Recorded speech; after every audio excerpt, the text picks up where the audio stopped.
Kisah nyata Kyai Arwani Kudus ketika kecopetan. Almarhum Kyai Arwani adalah seorang kiai karismatik yang terkenal dengan hafalan Qur'annya. Pesantren yang diasuhnya, Yanbul Quran di Kudus, merupakan salah satu kiblat para hafidh-hafidhah seantara Indonesia. Sebuah cerita nyata yang menarik penuh dengan hikmah Islam datang dari beliau. Suatu hari ketika berpergian, di saat beliau turun dari bus di Terminal Terboyo Semarang, Kyai Arwani kecopetan.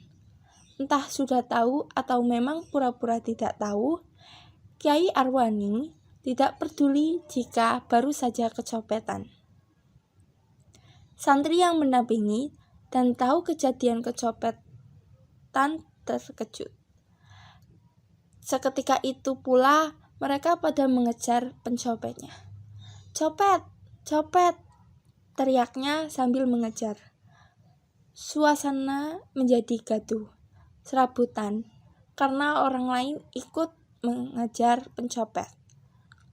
Tapi sayang, pencopetnya terlalu lincah berlari dan tampaknya cukup menguasai medan hingga gagal ditangkap. Para santri pada kecewa dan marah-marah pada pencopet yang sudah raib itu. Berani-beraninya si copet mengganggu sang kiai. Begitu kira-kira pikir mereka. Copetnya pun keterlaluan, tidak lihat-lihat siapa yang akan dijadikan korban. Dan tentu saja, pencopet tidak peduli hal itu. Mungkin yang diingat oleh pencopet adalah uang, uang, dan uang. Bagi copet, siapa saja yang pegang uang, uang tetap bernilai uang. Yang juga tak kalah mengherankan adalah Kyai Arwani. Tidak peduli dengan apa yang barusan terjadi, seolah-olah tidak terjadi apa-apa pada dirinya. Tenang-tenang saja. Sibuk dengan zikirnya, sampai-sampai santrinya harus memberitahu bahwa Kyai baru saja kehilangan dompet disikat pencopet. "Kyai, jenengan baru saja kecopetan," kata santrinya memberitahu. "Oh ya?" jawab Kyai santai. "Benar Kyai, tapi kami gagal menangkapnya. Keterlaluan betul pencopet itu." "Alhamdulillah, sudahlah kalian tidak perlu ribut-ribut. Saya bersyukur. Yang di dompet itu saya." "Apa maksudnya Kyai?" "Syukur-syukur. Alhamdulillah, karena saya yang dicopet, bukan saya yang jadi pencopetnya."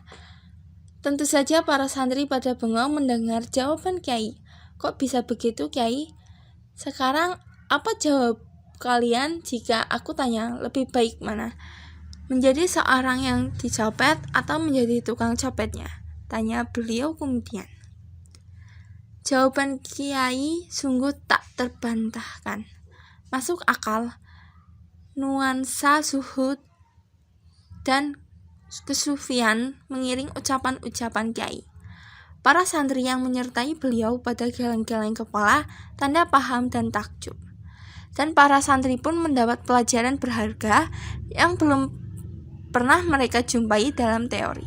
Rupanya, dalam musibah pun bisa timbul rasa syukur, seperti yang sudah dicontohkan Kyai Arwani. Kisah nyata yang mampu membuat kita tersenyum dan juga mendapat banyak hikmah di dalamnya. Subhanallah, betapa bersyukur itu tidak hanya ketika kita mendapatkan sesuatu. Namun, seperti yang telah dicontohkan Kyai Arwani di atas, bahwa bersyukur pun dapat dilakukan ketika kita kehilangan sesuatu.